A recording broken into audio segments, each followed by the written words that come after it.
Wendell Ford was one of the most effective political leaders that this state has ever seen. How Kentucky lawmakers are paying tribute to political icon Wendell Ford. An attorney for a state senator arrested for DUI claims the charge should be dismissed because of a more than 100-year-old state law. How emergency crews say they pulled off an unusual rescue outside a central Kentucky home. Tracking, alerting, protecting. This is WKYT News at 6. Good evening to you, and thanks for being here with us. He served Kentuckians for decades, first in Frankfort and later in Washington. Tonight, people around the Commonwealth are paying tribute to Wendell Ford. The former governor and U.S. senator died this morning at his home in Owensboro. He was 90 years old. Phil Pendleton tells us how some of Kentucky's political leaders are remembering former Senator Ford. It's our top story at 6. Julian Carroll was Wendell Ford's lieutenant governor in the early 1970s, and he calls Ford the ultimate public servant. And believe me, he loved the people.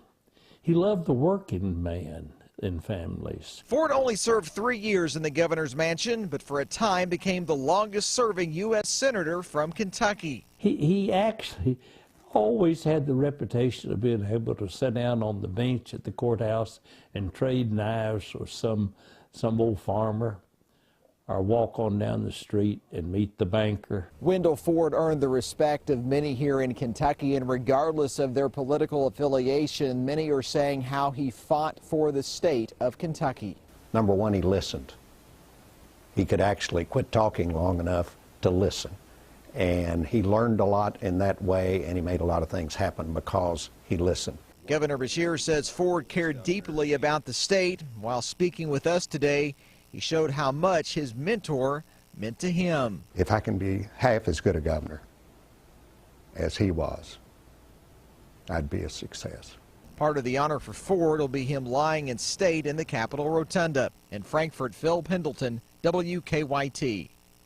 Ford was diagnosed with lung cancer last year. Since then, he had undergone a series of chemotherapy treatments in his hometown of Owensboro. WKYT political analyst Bill Bryant says that Kentucky has lost a genuine political leader. He says Wendell Ford always treated everyone equal, no matter who they were. And he says Ford also had a determined drive while governor and senator.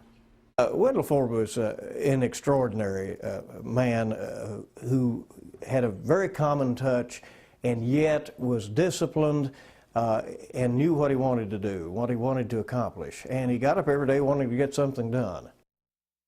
For more on Wendell Ford's legacy and how Kentucky lawmakers are remembering him, go to WKYT.com.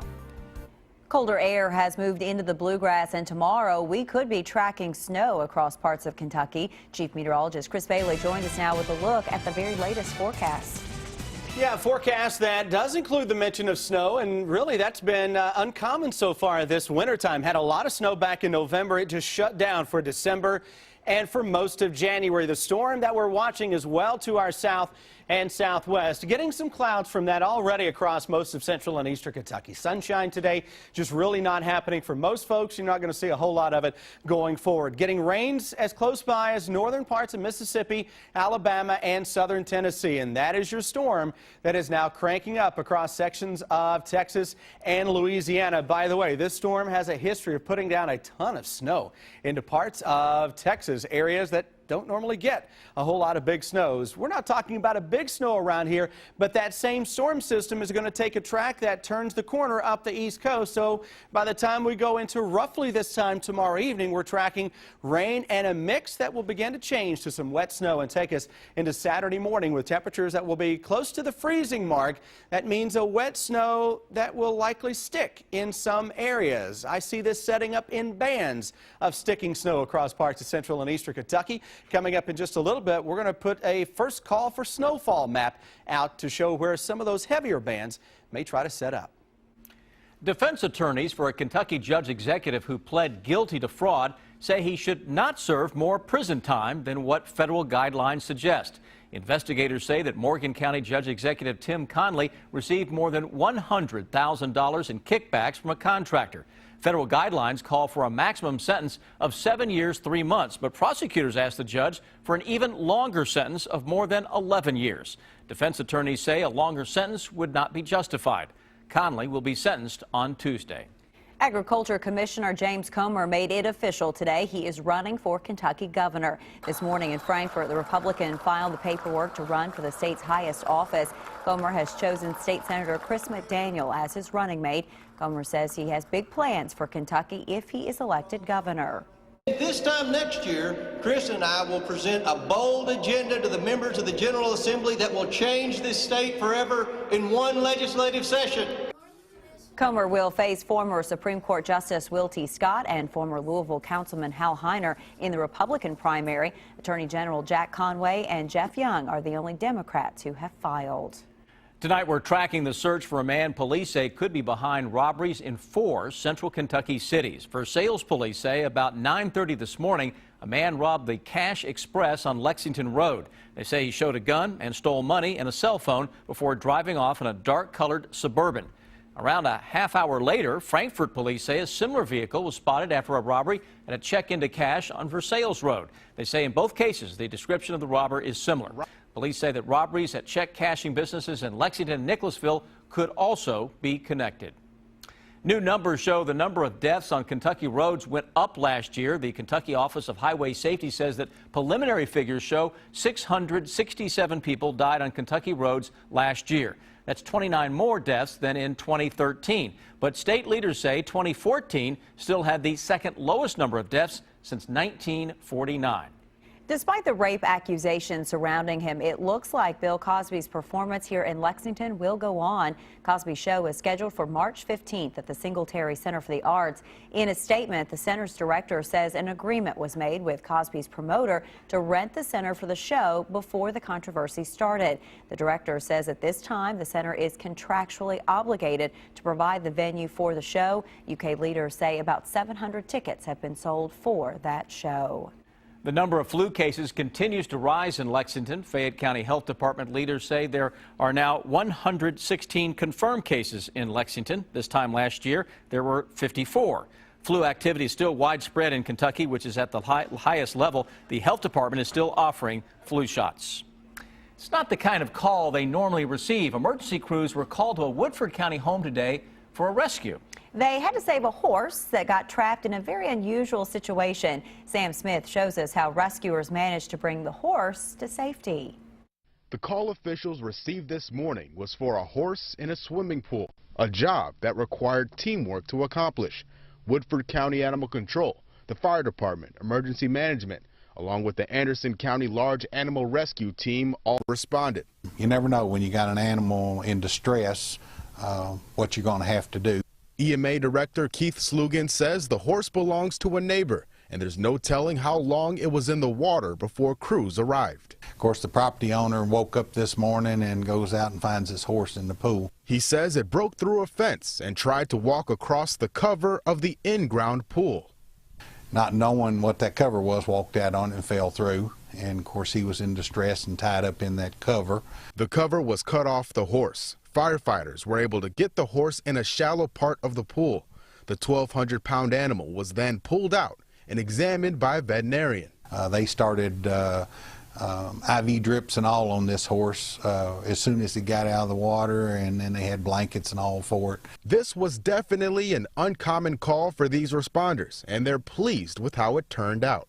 I had a good outcome for this horse, which was what our intent was. In Woodford County, Sam Smith, WKYT. Well, that is quite a story. Rescue crews tell us it took them about 2 hours to get that horse out of that swimming pool. Police arrested him for DUI on the opening night of the legislative session. Today, Senator Brandon Smith's attorney argued the charge should be dismissed. Smith represents the 30th District in southeastern Kentucky. As Kristen Kennedy tells us, Smith's attorney says his client shouldn't have been charged because of a state rule that dates back to the 19th century. The judge Thursday morning, they asked that he dismiss Smith's recent charge of driving under the influence, citing Kentucky Constitution Section 43. That section states the members of the General Assembly shall, in all cases except treason, felony, breach, or surety of the peace, be privileged from arrest during their attendance on the sessions of their respective houses. He should be held accountable no matter what job he does. Senator Smith's request doesn't sit well with Mothers Against Drunk Driving. Everyone who lives in the state of Kentucky, everyone who lives in the United States should be held accountable if they broke a law. We looked up Section 43. Legislators ratified it in August 1891. They revised it a month later, long before cars became the main mode of transportation. He should be held to a higher standard, to tell you the truth, instead of a lower standard. By that law, it don't even make no sense. If he gets out of that, that'd be a bunch of bull. Voters in Senator Smith's hometown of Perry County don't like his request either. Justin Noble, a defense attorney in Hazard, calls the argument fair. It's a good argument. I don't know what will happen, but it's a fair argument. If he was actually, in fact, either going to legislative session or returning from legislative session at the time of the stop, it could very well be a valid argument that he should be legislatively immune from prosecution. In Frankfort, Kristen Kennedy, WKYT. Smith and his attorney didn't want to talk about the case today. The senator is on multiple committees, including Appropriations and Revenue and Natural Resources and Energy. He's the vice chair of the Transportation Committee. A difficult day for some workers at a Lexington facility. Next, why Lockheed Martin officials say they'll be laying off dozens of people. And then the wait has ended in a Lexington neighborhood. A big crowd showing up as a new Kroger store opens its doors.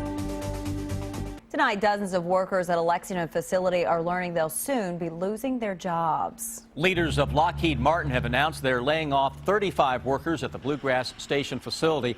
They call the layoffs a business decision. They say it came after a thorough assessment of the work required to finish current and future work on a logistics support services contract for Special Operations Forces. Tonight, shoppers are taking a look at Kroger's newest store here in Lexington. The Euclid Avenue Kroger opened for business this morning. Coach Don Calipari cut the ribbon on the 63,000 square foot store. The store features rooftop parking with elevators and escalators to take customers into the store. The store also has a walk-in beer cave, specialty cheeses, and below-ground storage. People who live nearby say they have been waiting for the store for a long time. It's kind of a long road, and a lot of people in the community, the architect, Graham Pohl, a lot of people who own property near here like we do, were invited into that decision-making process, and they made some brave decisions, things that they don't do in any other store, so I'm happy about that.